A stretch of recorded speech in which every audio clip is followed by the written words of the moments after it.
Ladies and gentlemen, the collaboration of Proton with Lotus in past years has blessed Proton cars with a lot of Lotus goodness, the most popular one being Lotus Ride and Handling.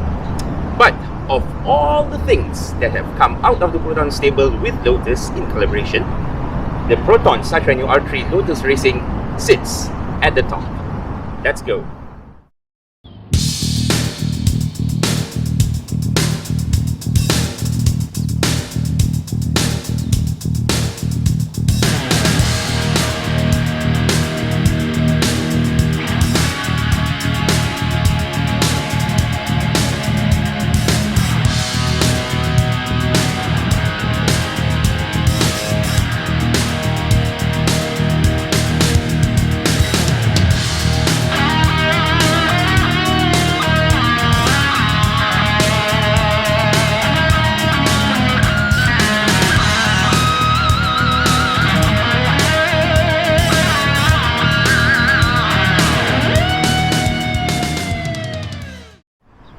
Let's now get up close and more personal with the car. David?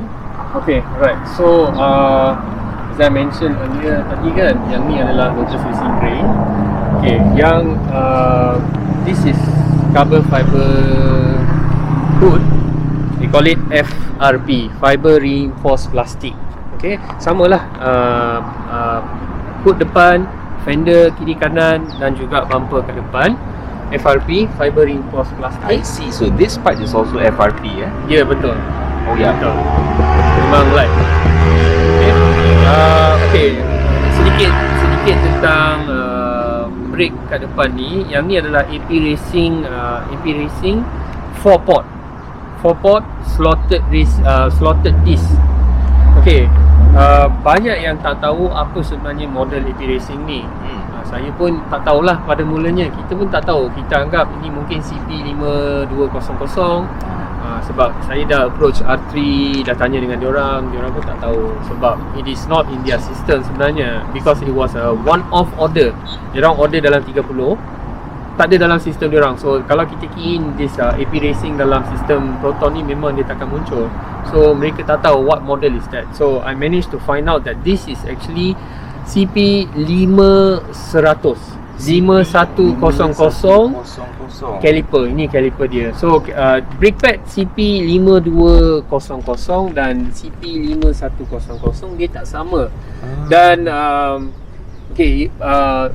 disc rotor ni size dia adalah 295. Brake pad pada asalnya dia datang dengan brake pad AP Racing.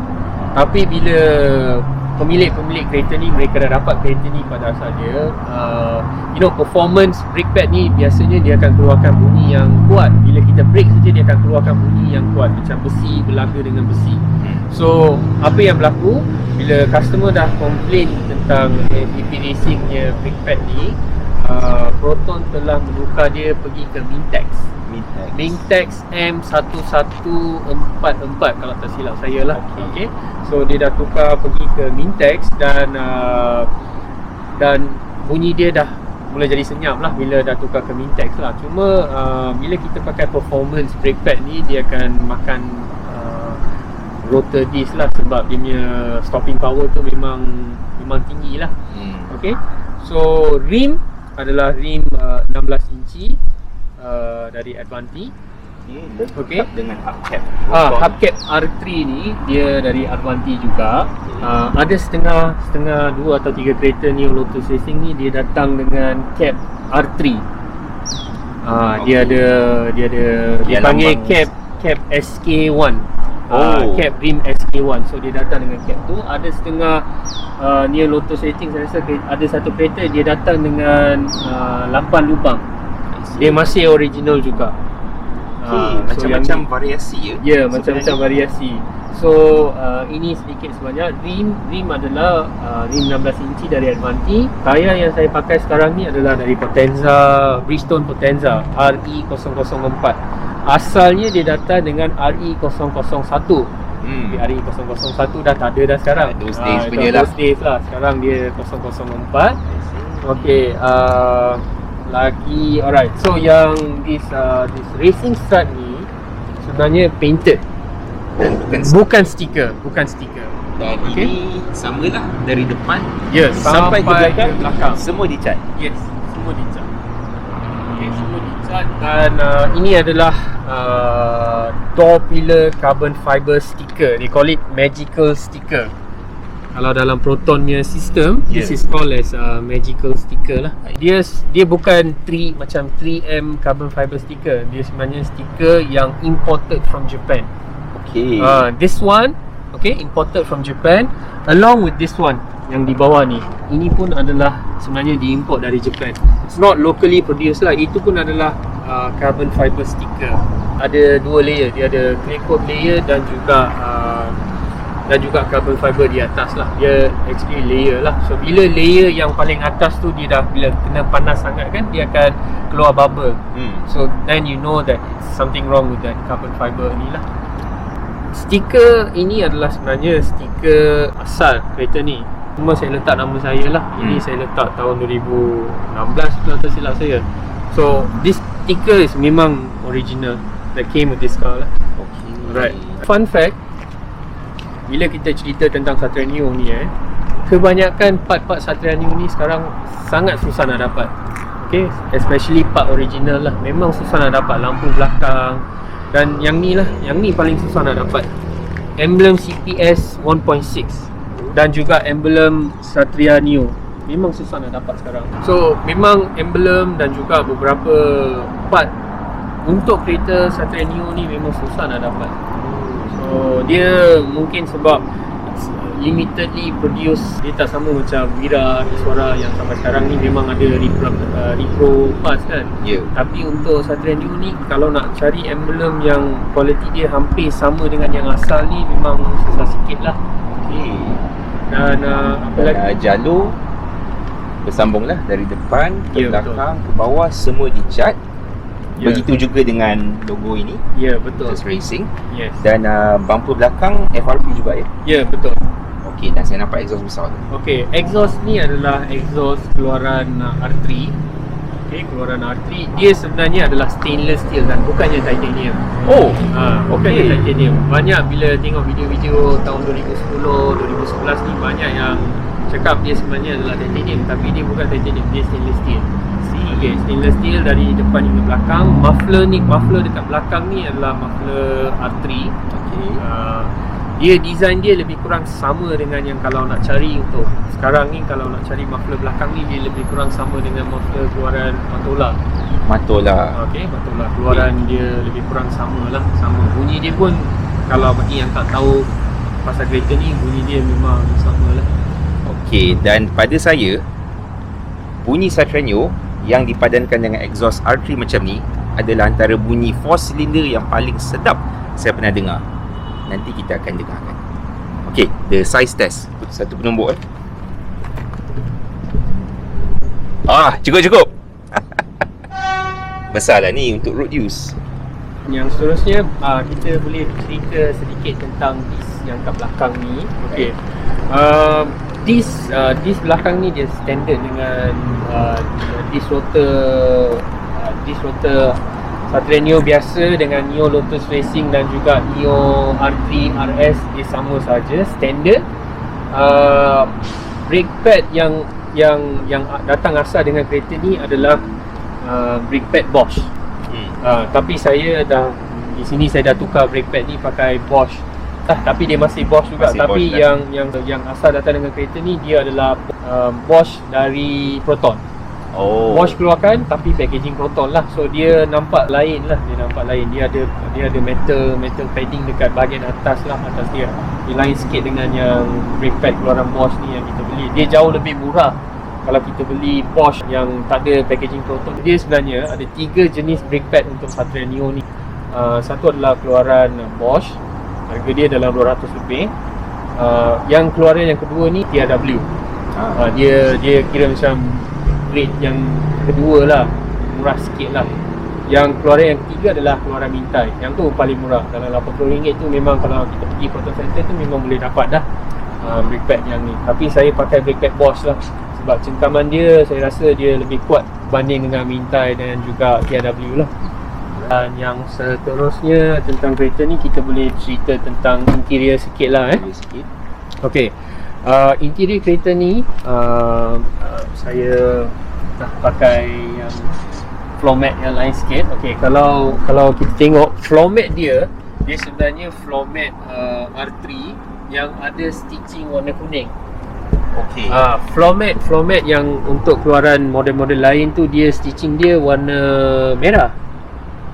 Stitching dia warna merah, tapi hanya untuk model ni stitching dia warna kuning. Dia sama saja. Okey. Dan dia warna seat ni sebenarnya dipadankan dengan warna kereta. Seat belt asal kereta ni sebenarnya warna grey. Tapi saya dah tukar pakai warna kuning ni sebab saya nak match warna kuning ni dengan warna-warna kuning dalam kereta ni lah. Macam stitching seat warna kuning ni, the yellow mark dekat dia punya steering. So saya nak match warna kuning sikit lah So sebab tu saya tukar warna kuning. Tapi yang original lah. Nampak OEM, tapi yang original tu masih saya simpan lagi. Masih saya simpan lagi. So saya lagi satu, okey, kereta ni juga datang dengan R3 punya gear knob aluminium gear knob dengan pedal aluminium jugalah. Dia datang sekali dengan combo lah. Gear knob dengan pedal brake, pedal minyak dengan pedal clutch. So yang ni aluminium. Okey, seterusnya kereta ni asalnya dia datang dengan single din. Tapi saya dah tukar pergi ke double din R3 original lah. Dia bersama juga dengan yang plastic trim ni, dia sebenarnya original. Susah nak dapat dah benda-benda R3 ni sekarang. Memang payah nak dapat. Kalau ada yang jual tu pun bukan harga yang murah, dia jual memang 3 atau 4 kali lah. Alright. So ini adalah kunci original kereta ni. Okey, dia datang dengan model chassis number. Okey, dia datang dengan dia punya key number sekali, dia datang semua sekali lah. So ini adalah kunci original dia. Dia ada 2 set. Okey, 2 set tu masih ada dengan saya lah. So yang ni kunci main dia lah. Tapi saya tak pakai kunci ni, saya pakai yang aftermarket kunci. Kunci ni saya simpan lah. So kita masukkan kunci ni dalam dia punya tempat masuk kunci. Kita on. Okey, bila kita on, kita tekan brake. Dan kita tekan push start button. Kita dah on.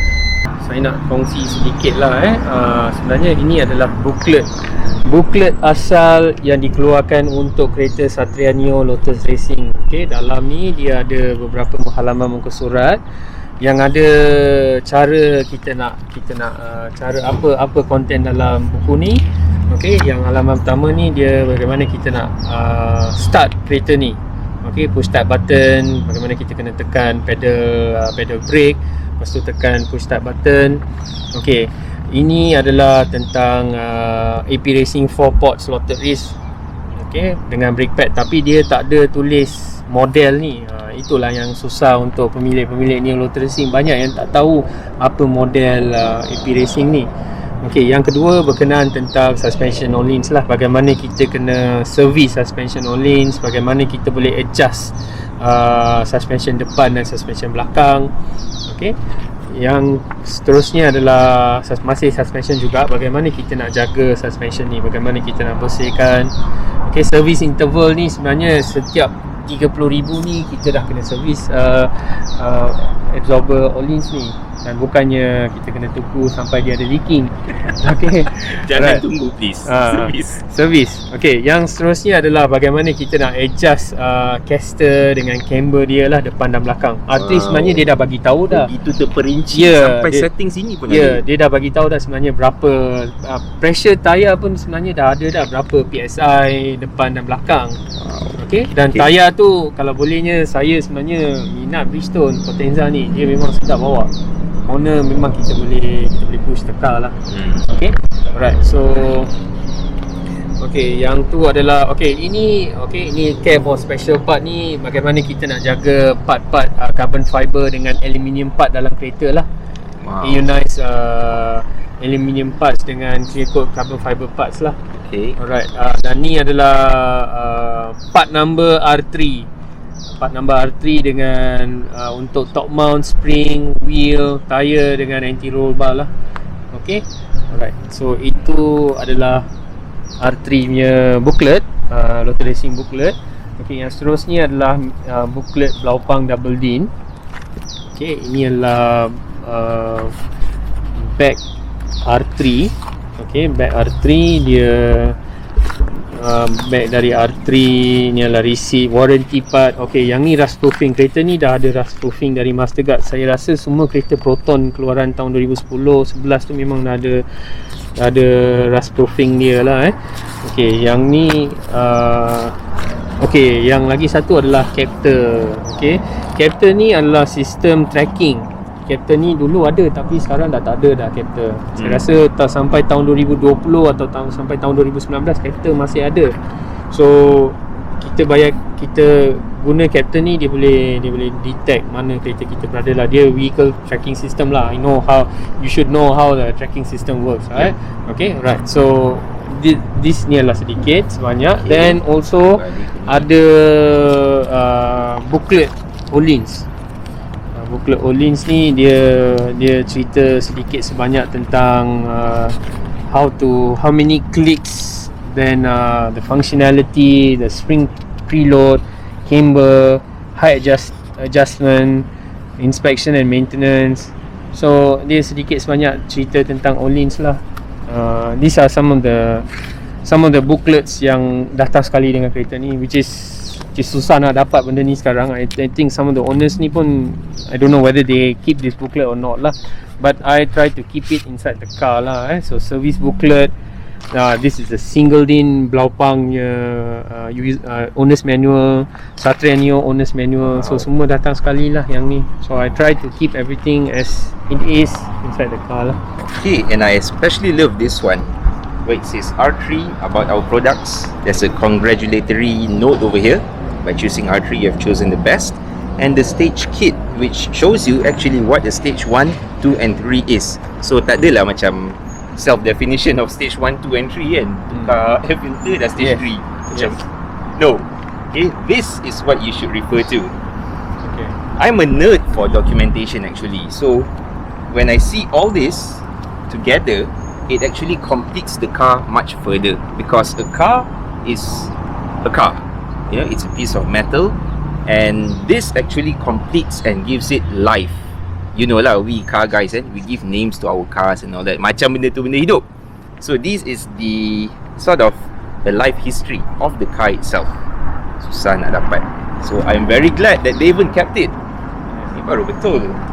I try to service the car at authorized Proton center lah. I try not to bring it to outside workshop because I want to keep the car as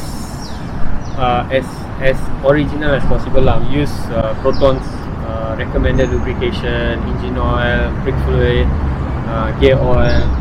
So I have this one very good workshop in Ipoh. Fantastic Proton, authorized Proton service center. I like going there. I bring my Proton cars to go there lah. The owner of that center is a very friendly man lah. Whenever I need a specific Proton part, he would just search in the system and give the price and also the parts availability within like 5-10 minutes. So that's why I like going to a Proton center and servicing my car there. And I know that the mechanics there are qualified. So I like to send for servicing, and it won't be worrying for me. You know, when you go to any kind of workshop, there's always this worrying kind of feeling where you know, betul tak mereka buat ni. I'm afraid that they might changing engine oil sometime, you know, the thread ke apa ke, the drain plug sometime they over tighten it. So by going to authorized Proton center, it's worry free lah. Okay, so good job this specific authorized Proton center. We need more like you. Keep up the good work.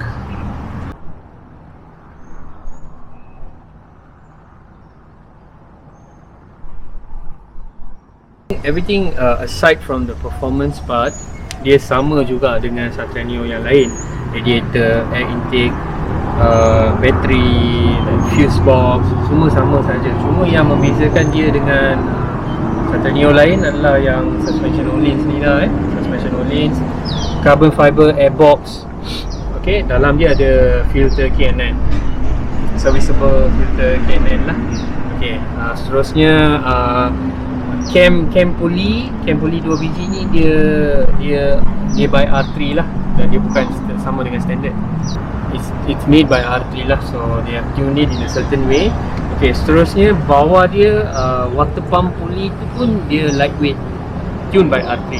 So dia tak sama lah, dia tak sama dengan engine CPS lain-lain. Camshaft dia dah berbeza dengan camshaft Satria Neo CPS yang lain. Okay, seterusnya stainless steel headers 4-1. Okay. 4-1 dia yang model awal R3 ni, dia punya wording R3 ni akan berada kat tengah-tengah. So model R3 yang seterusnya, wording R3 tu akan ada pada headers yang nombor 2 dari belah kiri. So dia dah berbeza dekat sana lah. Okay, dan lagi satu, gearbox dia sebenarnya dari Proton Exora. Oh. Dia gearbox dia, ratio dia sama dengan Proton Exora CPS. Okay. So because it's a one-off project kan, dia sebenarnya one-off project. So bila one-off project ni, untuk mereka keluarkan satu performance gearbox ni memang susah sikit lah. So they have to modify di mana yang mereka boleh lah. So R3 at that time, because they were given, saya rasa mungkin dalam sebulan ke 2 bulan untuk mereka siapkan projek New Lotus Racing ni. So they were chasing time. So that's why banyak benda sebenarnya, kalau according to that project manager Mr. Surya, he told me there's actually a lot of things yang mereka nak buat dengan kereta ni. Sebab kekangan masa ni, mereka they only manage to do yang mana mereka mampu sahaja. I see that the engine bay is very clean. Yeah. Nearly spotless. Okay, yeah, thank you. This is impressive, man. You know what, like I wash the car mungkin 6 bulan sekali, because engine bay bila kita tak jalan as usual kan, the collection of dust ni memang kurang lah. So bila a car is going daily, jalan jauh, so collection of dust dalam engine bay ni akan banyak. So this car memang kurang jalan kan, so sebab tu it's spotless lah. Yeah, and this is a Campro CPS which originally produces 125 horsepower and around 148 Newton meters Yes. of torque. And after the upgrades, it went up to around 145 horsepower 145. and 118 Newton meters of torque lah, I if see. I'm not mistaken. But 145 horsepower, sure lah, it makes 145 horsepower.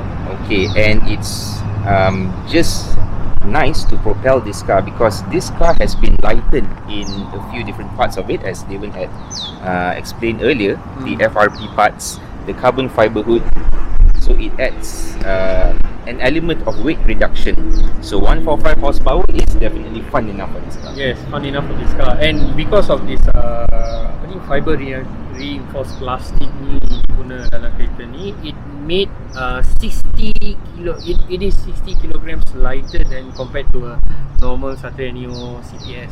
Okay, that's a weight of a That's a teenage. huge weight reduction. 60 kilos is a lot. It's like taking 1% out of the car, kan? Yes, taking 1% out of the car lah. So awesome. So Awesome. everything in this car, I kept it as it was when I got the car. So no modification. I believe that there are people view things differently. They say bila dah dapat kereta macam ni kena modified and stuff like that. But I don't go to that extent lah. I like to keep my car as original as possible. So if you look back at the car maybe in another 10-15 years, you can say, hey man, this is how the car looked like when it rolled out of the factory in 2010. So car enthusiast like you doesn't really look at horsepower numbers, but rather the heritage and the story and the history behind the car. Yes. My personal opinion, I don't believe that when a special limited edition car comes out like this, I see the point of keeping the car as it is lah. So whenever you go to a car show in another 10-15 years, people will be amazed lah. Like there are people I've seen. There are people who actually kept the car as it was after 30 years.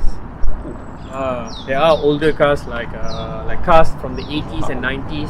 Whenever you go to a car show, you can actually see that car was kept. The car was actually kept inside the house, under the not under the sun. So there's actually a story behind every car. And this is as close as we get to a time machine. Hopefully, You can see how it was last time. Hopefully, yeah. So every bolt, every washer, every plastic trim clips, all is the original ones. So try not to change much lah. I'm happy to keep the car as it was lah. That is just me. Nice. Shall we go to the boot, because there is a clicker there? Yeah. Come. Let me show you. To adjust the Olin's adjustable suspension. It's in the boot. Right. So this is the rear bonnet of the car. As usual, spotlessly clean. If I were a cat, I would climb into this car every night to sleep. Yeah. So I don't really keep any stuff inside the car lah. Right. So okay. So what is special about this Neo Lotus Racing is this adjustment knobs. Okay, this suspension adjustable knobs that you won't find in any other Proton produced car. Okay, only this car has this adjustment knob lah. Because the other model like Neo Club Sport, it uses adjustable suspension as well, which is D2, but they have actually cut this portion to adjust the number of clicks. So you can actually adjust the number of clicks here. So you can see the arrow over here, it says soft towards this side, and hard towards counter and clockwise lah, counterclockwise and also clockwise lah. So these are the two knobs that you can adjust the number of clicks in the suspension. Okay, and talking about that, the rear of the car, all of this is original, and this one, you can see this fixer flat is actually was put in all the 22 cars. Oh. Okay, so fun fact, this story was told by Mr. Satria as well. He told me that fixer flat was actually kept in all the cars because he doesn't want the owners to strand anywhere. So this fixer flat can be used at any time and anywhere. So he doesn't want the owners to actually stranded. You know, you got a flat tire, nanti pancit duduk tepi jalan, tersadai tengah panas. Tengah malam tersadai, it's even worse lah. Tengah hari I think still manageable lah kan. You can see people going in and going out, but tengah malam nampak hantu semua. So this is the rear of the car lah. So never really kept anything behind the car. So yeah. And just recently also changed this what do you call that, this rubber part, because my older rubber part, it was, even though I don't use the car, because it's the wear and tear lah. You know, you see a rubber part, it has its expiration date, so it started leaking over this side whenever I wash the car lah. So I just recently managed to find this original rubber boot as well, so replace this rubber boot, so now it's no longer leaking. So that's why even though this car is not really used daily, I try to keep with the what do you call that, this preventive maintenance. So whenever like timing belt, it's rubber part, so I try to replace the timing belt every 5 or 3 years lah. So depending on how much I've done on the meter. So yeah, so this is about the car lah. So ladies and gentlemen, this is a very good lesson in car ownership. A lot to learn.